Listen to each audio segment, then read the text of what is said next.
Hello and welcome to Coppernob, the Basics.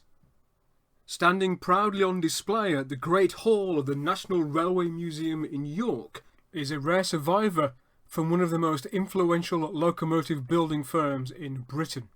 Coppernob, built by Bury, Curtis and Kennedy of Liverpool in 1846 for the Furness Railway.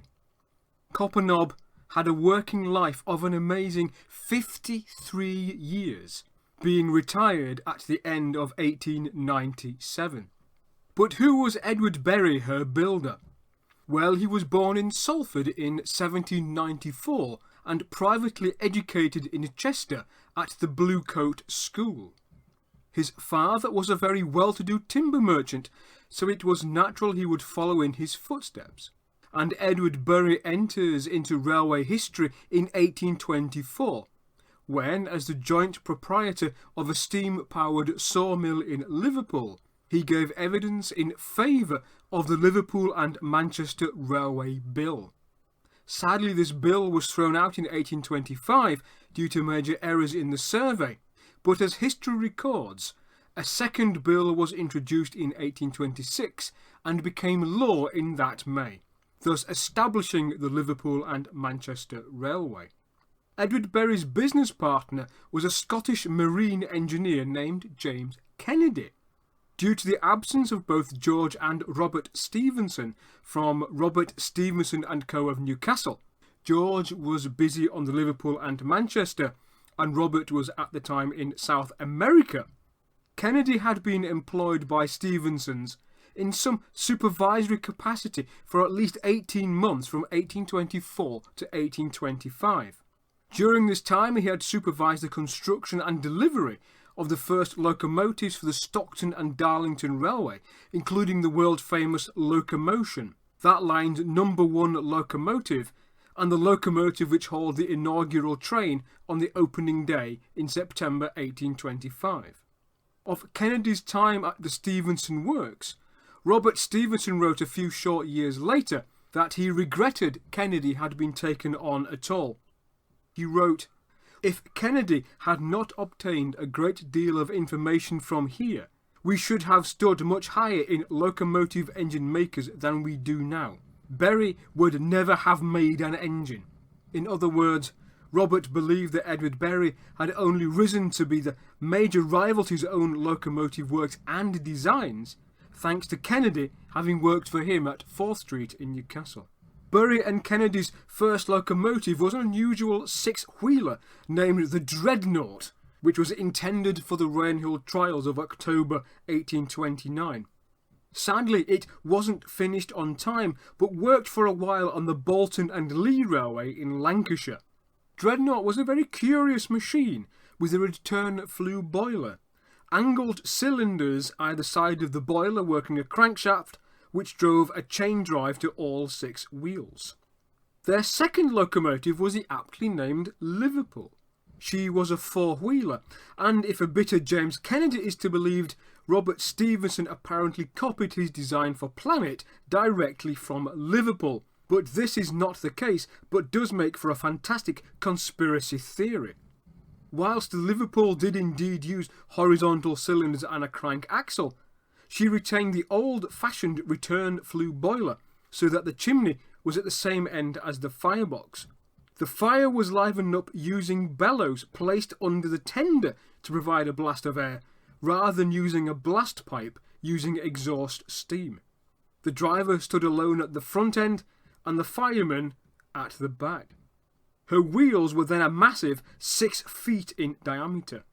Suffice to say, in this early form, Liverpool was not a success.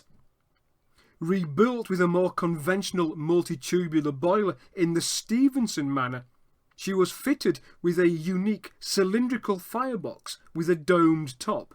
This was a big break from the Stephenson firebox, which was rectangular and had lots of stays to support it in case of collapse.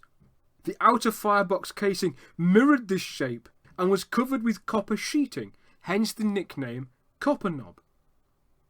In this form, Liverpool was more of a success, but she was banned from running on the Liverpool and Manchester Railway because George Stephenson thought such large wheels and the type of firebox were unsafe. The Liverpool established the key design criteria of the Bury locomotive, a compact four-wheeler with a frame made from wrought iron bars called, quite aptly, a bar frame. A type of bar evolved from the likes of Rocket, and this was in direct contrast to Robert Stephenson's outside sandwich frame. The bar frame, which was easy to produce, together with Bury's round fireboxes, became the norm in the United States, to which country Bury & Co. exported 20 locomotives between 1830 and 1840. Furness Railway No. 3, or as we best know her as Coppernob, was one of 4 locomotives delivered to the Furness Railway by Bury, Curtis and Kennedy between 1844 and 1846. A further 8 to the same design were supplied by William Fairbairn of Manchester between 1854 and 1861, which isn't bad for a design which by that point was over 30 years old.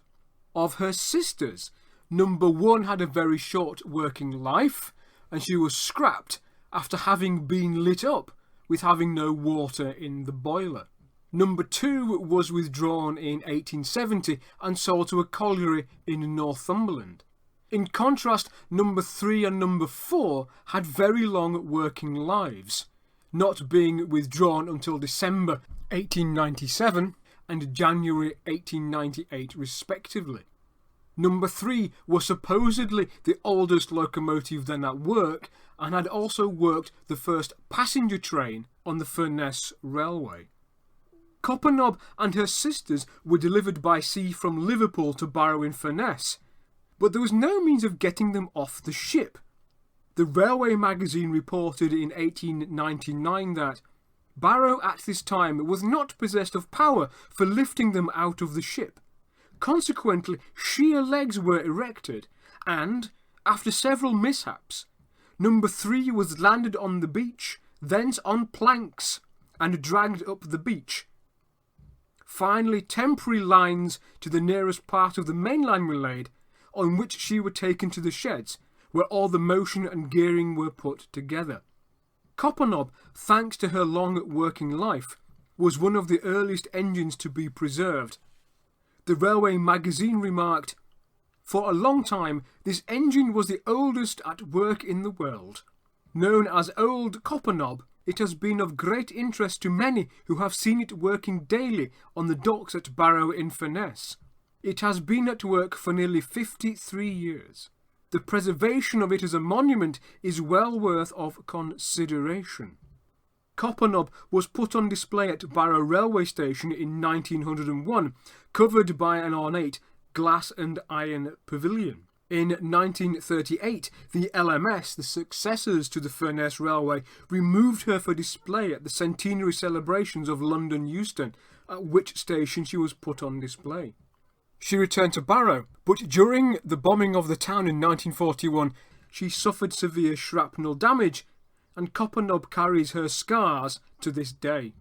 She was then removed for safekeeping at the railway works at Crewe for the remainder of the war. In 1946, she was put into store at Horwich Works near Bolton in Lancashire until 1962, when the Railway Museum at Clapham in London was opened. When the National Railway Museum in York opened in 1975, Coppernob was moved north on permanent display, but in 2014 she made a trip to Dresden in Germany to take part in the 175th anniversary of the Leipzig-Dresden Railway. The amount of original material existing in Coppernob is probably quite high.